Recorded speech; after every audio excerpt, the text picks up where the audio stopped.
Pro Group Management. Workers' comp that works for you. This is 7 at 7 from the Las Vegas Review-Journal. Good evening, I'm Jen Ah. Thanks for joining us on 7 at 7. In top stories, sponsored by Nevada Hand Silver Sky Assisted Living Community. Learn more at nevadahand.org. We all saw it coming, but now we can say it's official. And you can hear it directly from the NFL owners' mouths in Dallas. Super Bowl 58 in 2024 to Las Vegas. And we and the membership are very excited for what that Super Bowl can hold in an incredible big event town. It's a big day for the Raiders. It's a big day for the city of Las Vegas. Closer to home, Nevada officials held a celebration of their own. Review-Journal's James Schaefer takes us there. February 11th, 2024, that's what you should be marking on your calendars because that's the date that Super Bowl 58 will be taking over Allegiant Stadium in Las Vegas. The NFL owners just unanimously awarded Super Bowl 58 to Las Vegas. LVCVA CEO Steve Hill made the long-awaited announcement inside Allegiant Stadium, a Super Bowl that is projected to cost the Las Vegas host committee at most $60 million. Governor SISOLAK touted the achievement for the city while also name-dropping naysayers that doubted a Las Vegas Super Bowl along the way. I remember meeting with Commissioner Goodell and him saying, I don't know if you can support a team, and we had some good conversations and good discussions, but Las Vegas, Nevada is a sports town. The fans here love their sports, and I'm thrilled that they're going to be here for the Super Bowl. The governor also told us that Super Bowl 58 is due to generate $500 million for the city of Las Vegas, leading to some encouraging signs like this countdown to February 11th, 2024. For the Las Vegas Review-Journal, I'm James Schaefer. We'll have much more on the economic impact of the Super Bowl in business and the latest on the Raiders in our sports segment coming up. But first, over at Cimarron Memorial High School, a fist fight turns violent. School officials say they had to lock down the high school located in northwest Las Vegas after two students began fighting in the schoolyard, which then escalated into a stabbing. According to police, the 15-year-old boys were both sent to the hospital with non-life-threatening injuries. Now to weather, sponsored by 1 Hour Air. No matter the season, no matter the reason, 1 Hour is here for you. We want to share with you new pictures of the storm that drenched Las Vegas last night. NV Energy reports around 10,000 customers were without power at one point, with around 500 experiencing an extended outage due to damaged poles and other equipment. UNLV graduates also had to deal with the strong winds, which did not make for a great picture day, but they were still all smiles. According to the National Weather Service, Harry Reid International Airport recorded a peak wind speed of 61 miles per hour, the highest since 2009. Most of the outages have been restored.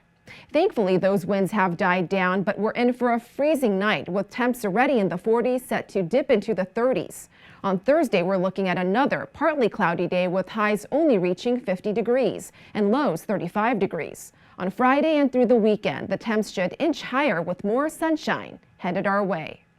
In health, sponsored by 4M Dental, love your smile again. As we told you previously, Clark County is far from exiting Nevada's mask mandate. But Review-Journal's RENEE SUMMEROUR explains how other counties are making progress. RENEE? Jen, Esmeralda County has exited the mandate after recording no new cases for weeks. Story and White Pine County could also follow suit if they maintain their low numbers. So what's up with Clark County? To exit the mandate, we have to look at two metrics, case numbers and test positivity numbers.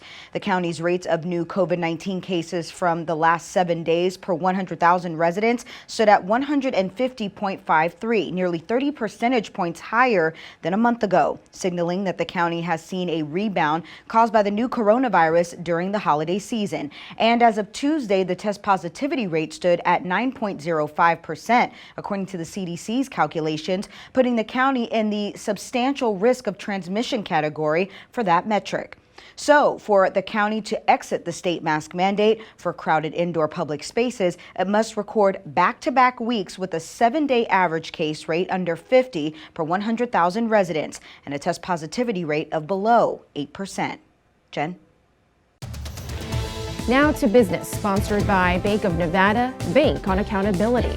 Circling back to the Super Bowl announcement, tourism officials say the effort was a year in the making. LVCVA's Steve Hill says shortly after New Orleans opted to host the 2025 Super Bowl instead of 2024, NFL reps called Las Vegas tourism officials, which led to the year-long collaboration.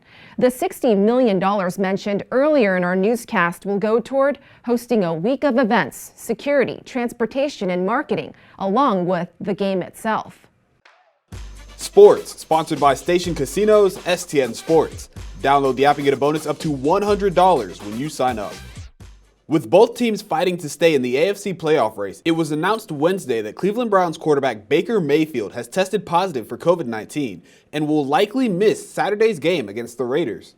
The Browns are dealing with a widespread virus outbreak as head coach Kevin Stefanski and 4 other offensive starters have also tested positive. Sports betting, sponsored by Las Vegas Paiute Tribal Smoke and Cigar Shop. The Raiders are now 1.5-point favorites over the Browns after Cleveland quarterback Baker Mayfield tested positive for COVID, putting his availability for Saturday's game in doubt. Browns coach Kevin Stefanski also tested positive for the virus, and Cleveland added 3 more defensive starters to the COVID list Wednesday after placing 8 players on the list on Tuesday, including 4 offensive starters. The Browns opened as 6-point favorites. The total has dropped from 44 to 38.5 at several Las Vegas sportsbooks. And Lifestyle, sponsored by Glittering Lights at Las Vegas Motor Speedway. They say when one door closes, another opens. And that's literally what happened to a family in North Las Vegas. Maria Velasquez used to have to open and close all the doors in her home for her sons, Brian and Jonathan, due to their muscular dystrophy disorder. Then the Good Deed Project stepped in and gave their house a makeover with a wheelchair-accessible bathroom, fresh coat of paint, and of course, doors that open automatically. In entertainment, sponsored by DiscoverYourNevada.com, brought to you by Travel Nevada. Wynn Las Vegas gets in touch with the Wild West for the world premiere of 1883. Review Journal's John Katsamidas explains. Wynn Las Vegas played host to the world premiere of 1883. This is the prequel to Yellowstone on Paramount Plus. We heard from LaMonica Garrett, who plays one of the lead characters in the series. Garrett talks all about how he was a fan of Western movies and TV shows as a kid, but he didn't see many people who looked like him. He had a lot to say about this. The series premieres Sunday on Paramount Plus. Thank you for watching 7 at 7. If you have Amazon Fire TV, just search Review Journal to download our channel. Watch Las Vegas breaking news streaming live on your OTT device. We'll see you back here tomorrow for more 7 at 7. Review Journal Studio, sponsored by Adam Kuttner. Get the maximum settlement as quickly as possible. This 7 at 7 update, sponsored by Pro Group Management. You're watching 7 at 7 from the Las Vegas Review Journal.